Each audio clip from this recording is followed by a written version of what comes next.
বলেছিল রাত হয়ে যাবে, তার মধ্যে অন্ধকারে ভয়ও করছে খুব, কি জানি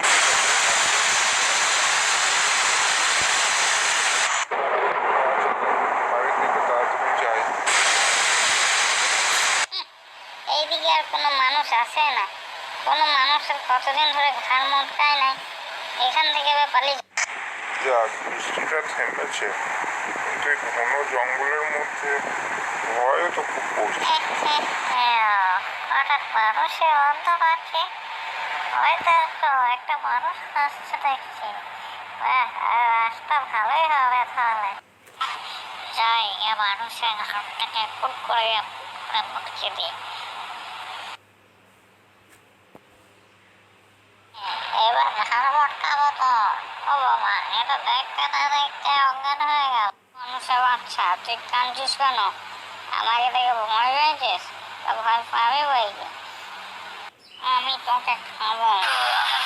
তুমি খেয়ে নাও, তার থেকে আমার কষ্টটা দূর হবে, তোমারও পেট ভরবে। আমার কিসের কষ্ট? তুই মানুষ, তুই দুটো খেতে পাস, পেট ভরে খেতে পাস। আমরা তো কোন কাল থেকে ধরে খেতে পাই না, তোদের মতো নয় যখন খুশি। না গো শাকচুনি মা, আমরাও যখন খুশি খেতে পাই না। আমরা এই কদিন ধরেই আমি আর আমার গিন্নি না খেয়ে খেয়ে দিন কাটাচ্ছি। যাক তোমার পেটটা তো ভরবে, তুমিই খেয়ে নাও আমাকে। কি বললি তুই আমাকে? শাকচুনি মা?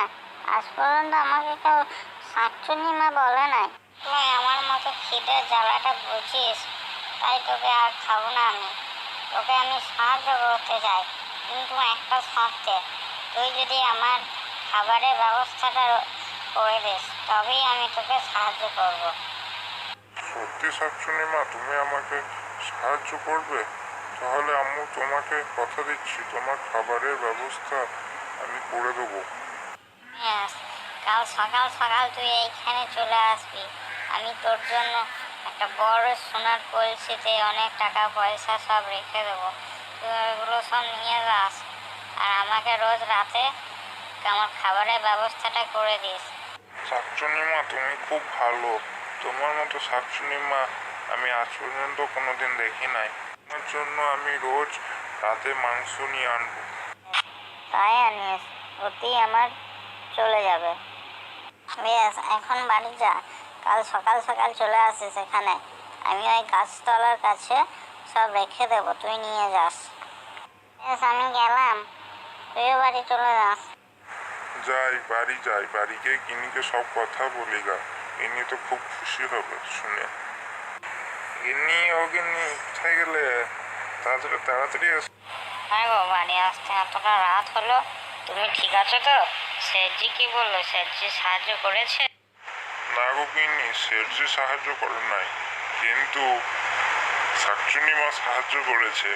ওই তুমি বলেছিলে না ওইদিকে একটা শাকচুনি আছে, ওই শাকচুনি মা আমাকে সাহায্য করবে কাল। শাকচুনি মা সাহায্য করবে বলেছে? তুমি নেশা টেশা করে আসো নাই তো?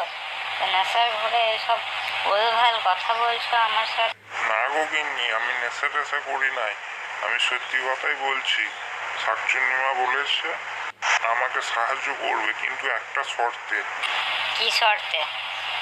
শর্তটা হলো শাকচুনি মার খাবারের ব্যবস্থাটা আমাকে করে দিতে হবে, তাহলেই সাহায্য করবে শাকচুনি মা আমাদেরকে। তুমি সত্যি কথা বলছো তো? ঠিক শুনেছো তো? হ্যাঁ গো গিন্নি, আমি ঠিকই শুনেছি। শাকচুনি মা বলেছে কাল সকাল সকাল ওই গাছতলায় নিচে সোনার কলসিতে অনেক টাকা পয়সা রেখে দেবে। বেশ, এসো, ভাত বেড়ে দিচ্ছি, ভাত খেয়ে নাও। সে হ্যাঁ গিন্নি, দাও দাও, খুব খিদে পেয়েছে, হাত বেড়ে দাও খাই। এই তো শাকচুনি মায়ের কথা রেখেছে, কত সোনা কত টাকা পয়সা রেখে দিই। তাড়াতাড়ি টাকা পয়সা নিয়ে বাড়ি যাই, বাড়ি গিয়ে শাকচুনি মায়ের জন্য রাতের খাবারের ব্যবস্থা। ভিডিওটা ভালো লাগলে লাইক করতে ভুলবেন না, আর চ্যানেলটিকে সাবস্ক্রাইব করে যাবেন। ধন্যবাদ।